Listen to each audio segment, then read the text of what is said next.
मुफ्ती मोहम्मद सईद खान आलम दीन और मुफ्ती हैं, किताबों के आशिक हैं।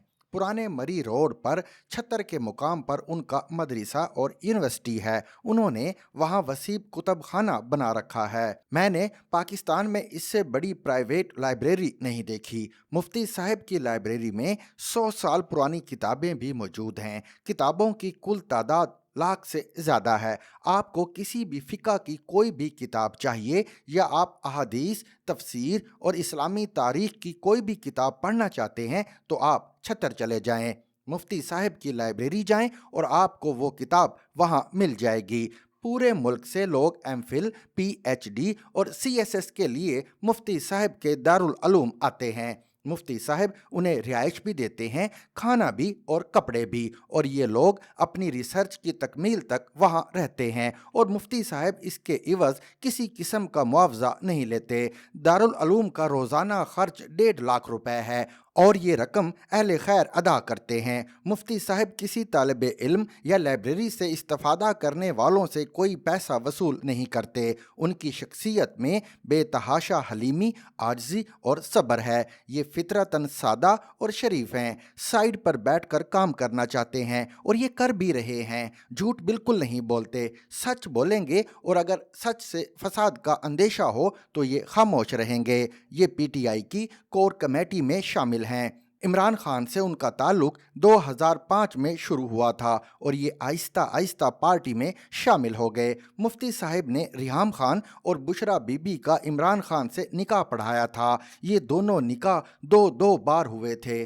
क्यों हुए थे ये एक मिस्ट्री है। बहरहाल इन निकाहों की वजह से ये तनाज़े का शिकार हुए और मीडिया ने उन्हें तलाश करना शुरू कर दिया। लेकिन ये साहिब किरदार हैं, लिहाजा उन्होंने हमेशा इमरान खान का पर्दा रखा। मैंने ऊपर नीचे इस मौजू पर कॉलम तहरीर किए। इन कॉलमों में बार बार मुफ्ती सईद खान का नाम आया था। मैंने उनसे राब्ता किया। ये अपनी पोजीशन क्लियर करने पर रजामंद हो गए और यूं मेरी उनके साथ तफसीली मुलाकात हुई। मुफ्ती सईद खान का दावा है, मैं बुशरा बीबी से वाकिफ नहीं था। 31 दिसंबर 2017 को ओन चौधरी ने मुझसे राब्ता किया और मुझे बताया इमरान खान निकाह करना चाहते हैं, हम आपको निकाह के लिए शहर से बाहर ले जाना चाहते हैं। मैं राजी हो गया। हमने आपारा का मुकाम तय किया। मैं अपनी गाड़ी में वहां पहुंच गया। ओन चौधरी जुल्फी बुखारी के साथ गाड़ी में बैठकर मेरा इंतजार कर रहे थे।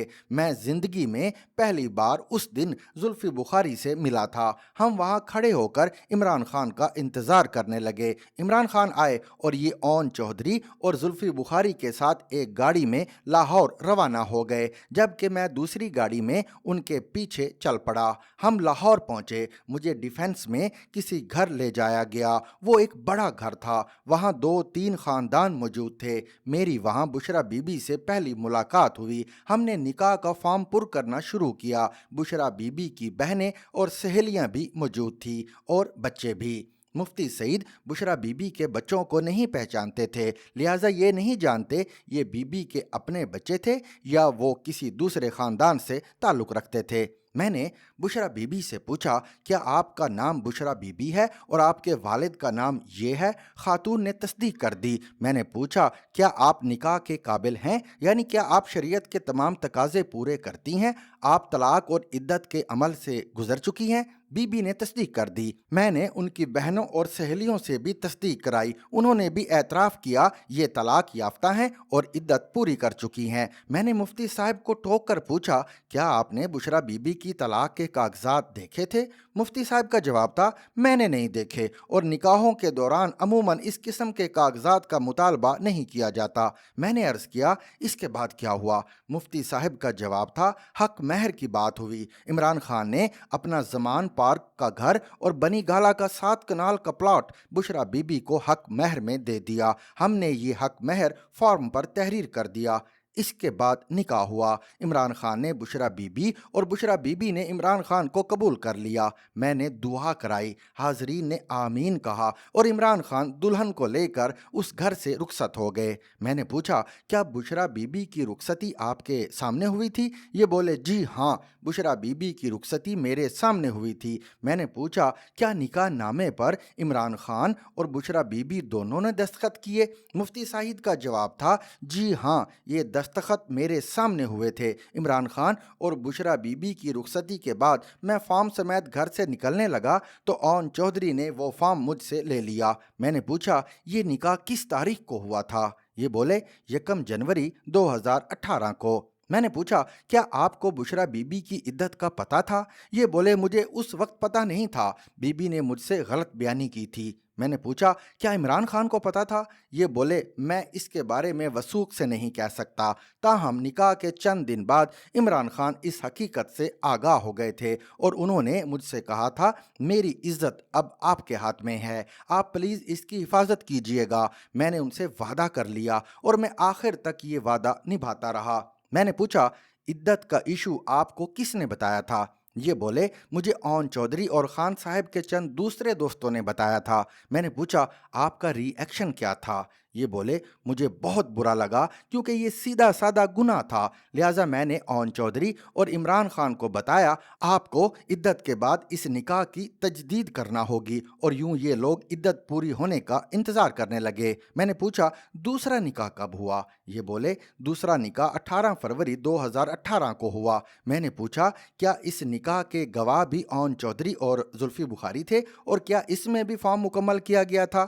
یہ بولے جی ہاں، وہ ساری ڈرل دوبارہ ہوئی تھی، زلفی بخاری اور اون چودھری نے گواہی دی تھی، حق مہر کا دوبارہ ذکر ہوا تھا، ایجاب و قبول دوبارہ ہوا تھا، اور فارم پر دستخط اور انگوٹھے کے نشان بھی دوبارہ ہوئے تھے، اور اس سارے عمل کی تصویریں اور ویڈیوز بھی بنائی گئی تھی۔ میں نے ان سے پوچھا ہماری معلومات کے مطابق بشرا بی بی کی طلاق 14 نومبر 2017 کو ہوئی تھی، عدت کی مدت 14 فروری 2018 کو پوری ہو رہی تھی، لیکن نکاح اور رخصتی 1 جنوری 2018 کو، یعنی طلاق کے صرف 47 دن بعد ہو گئی۔ دوسرا نکاح پہلے نکاح کے 49 دن بعد ہوا، اور ان دونوں نکاحوں کے درمیان 48 دن ہیں۔ شریعت میں ان 48 دنوں کی کیا حیثیت ہے؟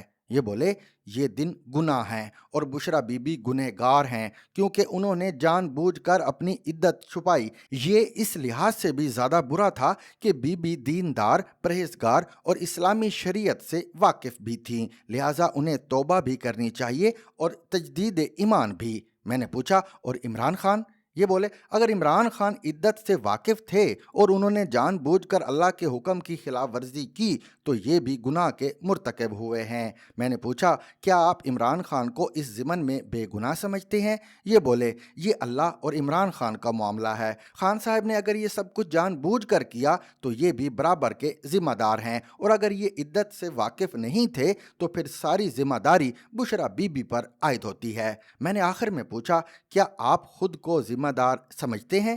یہ بولے آپ بتائیے کیا میں ذمہ دار ہوں؟ میں نے عرض کیا میں عالم یا مفتی نہیں ہوں، لیکن میں اتنا جانتا ہوں نکاح ایک حلال فعل ہے، اور بطور عالم دین اور مفتی آپ سے جو بھی نکاح پڑھانے کا کہے گا آپ پر فرض ہے آپ یہ فریضہ انجام دیں، اور آپ نے اپنا فرض ادا کیا۔ لیکن اگر آپ کو عدت کا پتہ تھا اور آپ نے اس کے باوجود نکاح پڑھایا تو پھر آپ بھی ذمہ دار ہیں۔ یہ سنجیدگی سے بولے با خدا میں بشرا بی بی کی عدت سے واقف نہیں تھا۔ میں نے عرض کیا پھر آپ بے قصور ہیں، اب صرف عمران خان اور بشرا بی بی ذمہ دار ہیں۔ To watch and listen to more informative videos and Urdu, English columns, subscribe to our YouTube channel. Zigzag News explores literature,